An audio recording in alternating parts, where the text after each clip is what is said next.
Thanksgiving break पे मैं अपने दोस्तों के साथ हैंग आउट कर रहा था।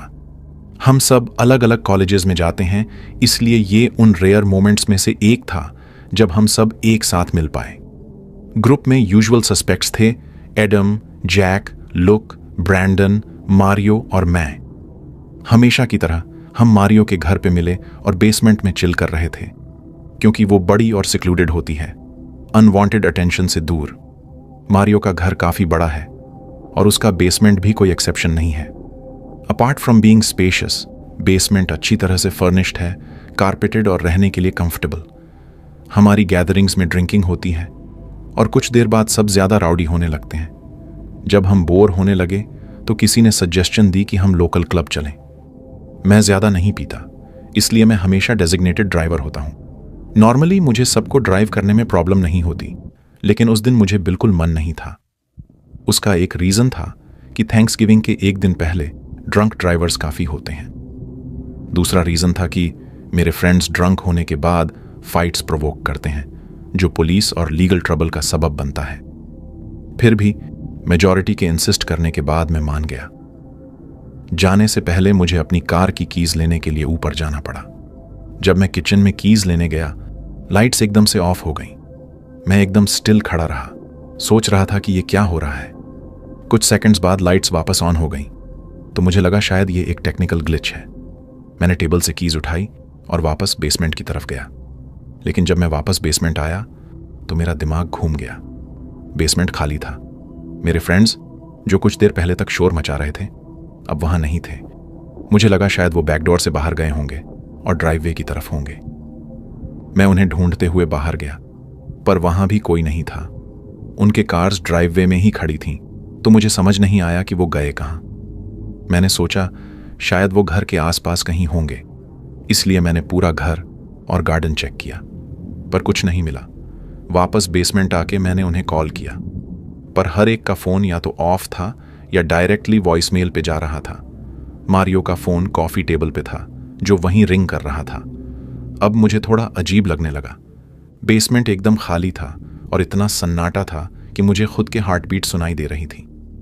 मैं टीवी ऑन करने वाला था कि तभी मुझे हल्की सी आवाज सुनाई दी, स्निकरिंग, जैसे कोई चुपके से हंस रहा हो। मुझे लगा मेरे फ्रेंड्स मुझे प्रैंक कर रहे हैं। मैंने पूरे बेसमेंट को थरली चेक किया, हर एक क्लोजेट और कॉर्नर देखा, पर मुझे कोई नहीं मिला। जब मैं एक एंड से दूसरे एंड जा रहा था, मुझे लग रहा था कि स्निकरिंग का साउंड हमेशा मेरे पीछे ही आ रहा है। तभी लाइट्स फिर से ऑफ हो गईं। अब मुझे जेन्युइनली डर लगने लगा। मुझे लगा मैंने फुटस्टेप्स सुनी, धीरे, केयरफुली उठाए गए स्टेप्स। लग रहा था कि कोई मेरे पास आ रहा है और मैं बिल्कुल स्टिल खड़ा था। आंखें बंद करके मैंने रोना शुरू कर दिया। तभी लाइट्स वापस ऑन हुई और जब मैंने देखा तो वहां कोई नहीं था।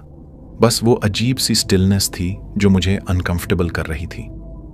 मैं और वहां नहीं रुक सका, इसलिए घर चला गया। मुझे लगा मेरे फ्रेंड्स मुझे डरा रहे थे या प्रैंक कर रहे थे। सुबह मारियो के डैड का टेक्स्ट आया कि उन्हें पता नहीं कि सब कहां चले गए। मैंने उन्हें बताया कि मैं बेसमेंट से निकल गया था क्योंकि मुझे कोई नहीं मिला। दिन भर किसी का मैसेज या कॉल नहीं आया। शाम तक सबके पेरेंट्स परेशान हो गए और पुलिस इन्वॉल्व हो गई। पुलिस ने मुझे मारियो के घर ले जाकर डिटेल्स पूछी। मैंने उन्हें पूरी स्टोरी बताई, इंक्लूडिंग वो लाइट्स का ऑफ होना, स्निकरिंग और फुटस्टेप्स सुनना। जब मैंने पुलिस को मारियो का ड्रंकन टेक्स्ट दिखाया तो उन्होंने एनालाइज करने के लिए फोन ले लिया। उन्होंने मुझे बताया कि वो टेक्स्ट जिबरिश नहीं था, बल्कि लैटिन में था। उसका ट्रांसलेशन था,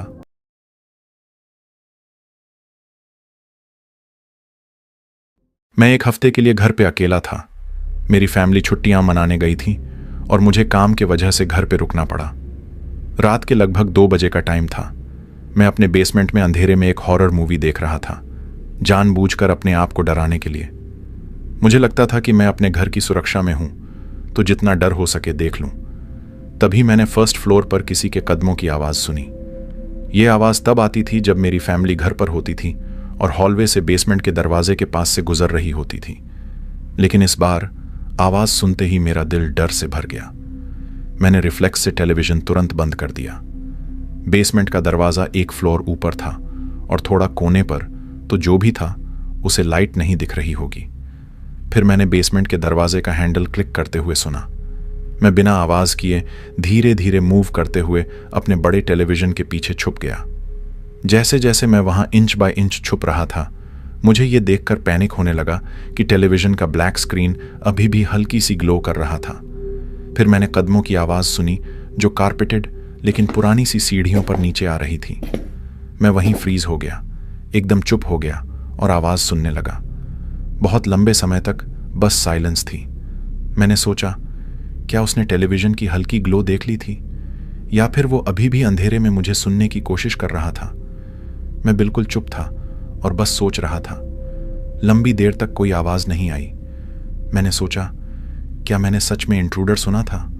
कोई इतनी देर तक बिना शोर के कैसे खड़ा रह सकता है? बेसमेंट इतना शांत था कि मेरे कान उस शांति से दुखने लगे। क्या सच में कोई था जो अपने श्वास या किसी और चीज की आवाज को इतना कंट्रोल कर पाए? मैंने टाइम पास करने के लिए गिनती करना शुरू किया। एक बार 60 तक गिना, फिर 2 बार और फिर कई बार। मुझे लगा मैं ऑलमोस्ट 2 घंटे तक टेलीविजन के पीछे छुपा था, लेकिन अब तक कुछ सुनाई नहीं दिया। अगर कोई था भी तो इसका कोई मतलब नहीं बनता था। अंत में मैंने डिसाइड किया कि मुझे कुछ करना पड़ेगा। अगर मैंने कुछ नहीं किया तो इवेंचुअली दिन का उजाला बेसमेंट के छोटे विंडोज से अंदर आ जाता। और फिर एक और अजीब चीज हुई। मुझे एक बदबू आनी शुरू हुई। कुछ गलने सड़ने की स्मेल थी। धीरे धीरे मैं वॉल्स के पास चिपक के सीढ़ियों की तरफ बढ़ने लगा। अगर कोई वहां अंधेरे में था भी तो मैं उससे घूम के सीढ़ियों तक पहुंच जाता। लेकिन वो बदबू अब और ज्यादा तीखी हो गई थी। क्या रात के बीच बेसमेंट में कुछ मर गया था? कोई जिंदा इंसान ऐसे नहीं स्मेल कर सकता था। मेरे दिमाग में अजीब डरावने ख्याल आने लगे, जैसे कोई लाश मॉन्स्टर जो अंधेरे में मेरी आवाज सुन रहा हो। मैंने बिना आवाज किए जितना फास्ट हो सका मूव किया और सीढ़ियों तक पहुंच गया। तभी एक जोर का आवाज हुआ, जैसे बेसमेंट के फ्लोर पर कुछ गिर गया हो। उस मोमेंट में सीढ़ियों की तरफ दौड़ा और घर के खुले दरवाजे से बाहर भाग गया। मेरे सेल फोन से पुलिस को कॉल किया और घर के बाहर सड़क से घर को देखता रहा। पुलिस आई और घर को चेक किया। फिर मुझे आके बताया कि उन्होंने मेरे बेसमेंट में मेरे बुजुर्ग पड़ोसी की लाश मिली है। उन्होंने कहा, लगता है मैंने फ्रंट डोर अनलॉक छोड़ दिया था और कोई मेरी बिल्डिंग में उनकी लाश लेकर अंदर आ गया। मैंने पुलिस से पूछा, वो लाउड आवाज जो मुझे भागने पर मजबूर कर गई थी, वो क्या थी? उन्होंने कंफर्म किया कि मेरा बैक डोर भी खुला मिला था। मतलब बेसमेंट में कोई और भी था जो चुप था, मुझे सुन रहा था और अंधेरे में अपने साथ मेरे पड़ोसी की सड़ती हुई लाश लेकर खड़ा था। मेरे साथ एक ऐसी डरावनी कहानी हुई थी जो मैं शायद कभी नहीं भूल पाऊंगा। मैं एक 16 साल का लड़का हूं और 1 साल पहले मेरे साथ एक गंभीर एक्सीडेंट हुआ था। उस एक्सीडेंट की वजह से मुझे काफ़ी गंभीर चोटें आई थीं। अब भी कभी कभी मेरी चेस्ट और सांस लेने में दर्द होता है और मेरे हाथ पैर अचानक से अनकंट्रोलेबली कांपने लगते हैं। ये सब काफ़ी ज़्यादा ट्रॉमेटिक है। मैं और मेरा परिवार कंट्री साइड में रहते हैं, एक बड़ी प्रॉपर्टी में जो हर तरफ बुशेस और ट्रीज से घिरी हुई है। मुझे स्ट्रेंजर्स पर भरोसा करना पसंद नहीं है और मैं नेचुरली पैरानॉइड हूं। एक रात लगभग 1:30 मैं लिविंग रूम के काउच पर बैठा एक मूवी देख रहा था। मेरे पेरेंट्स सो रहे थे और मेरी सिस्टर आउट ऑफ टाउन थी, अपने दोस्तों के साथ पार्टी करने गई हुई थी। सब कुछ ठीक था कि तभी बाहर की मोशन डिटेक्टिंग लाइट जल गई। शटर्स बंद थे पर लाइट इतनी ब्राइट थी कि शटर्स के क्रैक्स से अंदर तक दिख रही थी। तभी मुझे लगा कि बैक डोर रैटल कर रहा है। मुझे लगा मेरी सिस्टर वापस आ गई है, पर वो अंदर नहीं आई उसके बाद 20 मिनट तक। जब वो फाइनली आई, मैंने कैजुअली उससे पूछा, तुम बाहर इतनी देर तक क्या कर रही थी? उसका जवाब था, मैं तो अभी अभी घर आई हूं। मुझे लगा शायद मुझे गलतफहमी हुई हो या हवा के तेज झोंके की वजह से ये सब हुआ हो। मैंने इस बात को इग्नोर कर दिया और सोच लिया कि कुछ खास नहीं है। अगली रात लगभग 1:15 मैं किचन में था, जो गराज के पास है। मेरा डॉग और कैट गराज में सोते हैं। तभी अचानक मेरा डॉग जोर से भौंकने लगा। पहले मुझे लगा कि शायद वो कैट पर रिएक्ट कर रहा होगा, लेकिन जब वो 1 मिनट तक बिना रुके भौंकता रहा तो मुझे कुछ अजीब लगा। मैं पैरानॉइड हो गया और मैंने नाइफ उठाया। जब मैं गराज के पास गया तो डॉग अचानक चुप हो गया। मैंने गराज डोर के पास काफ़ी देर तक सुना, पर कुछ भी आवाज़ नहीं थी। मुझे लग रहा था कि शायद मेरी ओवरथिंकिंग है। मैं वापस बेड पर सो गया। तीसरी रात काफ़ी ज़्यादा डरावनी थी। रात के लगभग 1:56 पर मुझे पहले से ही लग रहा था कि कुछ होने वाला है। मेरे हाथ में एक नाइफ था। तभी मेरा डॉग फिर से चिल्लाने लगा, इस बार पहले से भी ज्यादा एग्रेसिवली। मैं तुरंत गैराज की तरफ भागा। जब मैं गैराज डोर के पास पहुंचा तो मुझे अंदर से कुछ शफलिंग की आवाज सुनाई दी। इस बार मुझे यकीन था कि अंदर कोई है। मैंने तुरंत डोर खोला, पर जब मैंने पूरा गैराज सर्च किया तो वहां कोई नहीं था। उस रात के बाद मैंने मॉम को बताया कि मुझे लगता है हमें कॉप्स को बुलाना चाहिए, लेकिन उन्होंने मेरी बात को सीरियस नहीं लिया और मुझे मना कर दिया। मैं वापस लिविंग रूम में गया और सब कुछ नॉर्मल लग रहा था, लेकिन तभी एक विसल की आवाज किचन विंडो के पास से आई। मैंने शटर्स खोले, पर कुछ नहीं दिखाई दिया। फिर टैप्स और विसल्स हर विंडो के पास होने लगीं, living room, kitchen, game room और गैराज के पास। तभी मुझे याद आया कि शॉटगन गैराज में रखा है। जब मैं वहां गया, मुझे पता चला कि सारी एमो मिसिंग थी। शॉटगन, राइफल, पिस्टल, सबका एमो चोरी हो चुका था। तभी 3 टैप्स और एक क्रीपी सी हंसी गैराज डोर के पास सुनाई दी। मैंने तुरंत बाहर जाने का फैसला किया और जैसे ही मैं किचन डोर से बाहर निकला, मैंने रूफ पर एक टॉल और स्लिम आदमी देखा। वो ब्लैक हुडी में था और मुझे उसकी फिगर काफी क्रीपरी लगी। मैं उसे शूट करने वाला था, पर मेरी कंडीशन की वजह से मेरी चेस्ट में दर्द होने लगा और मैं नीचे गिर गया। मैं वहीं कोल्ड ग्राउंड पर पड़ा था और वो आदमी मेरे पास आकर मेरे कान के पास से विसल करने लगा। उसके बाद वो पूल की तरफ चल दिया। जब मुझे थोड़ा स्ट्रेंथ मिली तो मैं वापस घर के अंदर गया और मॉम को सब बताया। तब जाकर उन्होंने मेरी बात को सीरियस लिया और कॉप्स को बुलाया। कॉप्स ने प्रॉपर्टी सर्च की और पता चला कि सारी मिसिंग एमो शेड में रखी गई थी। उन्होंने मडी फुटप्रिंट्स और एक वॉल पर ओ नो कार्व पाया। कॉप्स का कहना था कि वो आदमी गैराज में एक हैवी मेटल प्लेट हटाकर घुसा था जो एक होल कवर कर रहा था। उस रात के बाद मैं काफी दिनों तक सो नहीं पाया। तो जो भी वो साइको विस्लिंग मैन था, अगर वापस आया तो मैं इस बार तैयार रहूंगा। जब मैं छोटी थी, एक दिन एक ऐसा इंसिडेंट हुआ जो मेरे लिए लाइफ चेंजिंग था। मेरे पेरेंट्स अपने पिकअप ट्रक के पीछे कुछ सामान ले जा रहे थे। ट्रक के अंदर एक लोडेड गन थी जो किसी को पता भी नहीं था। सडनली एक लाउड बैंग की आवाज आई।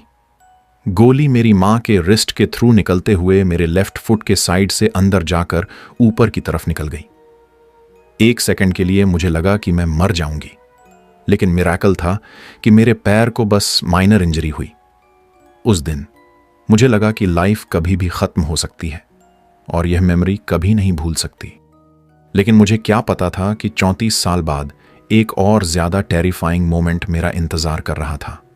मार्च 2018 मुझे एक बहुत बुरी ईयर इन्फेक्शन हो गई थी।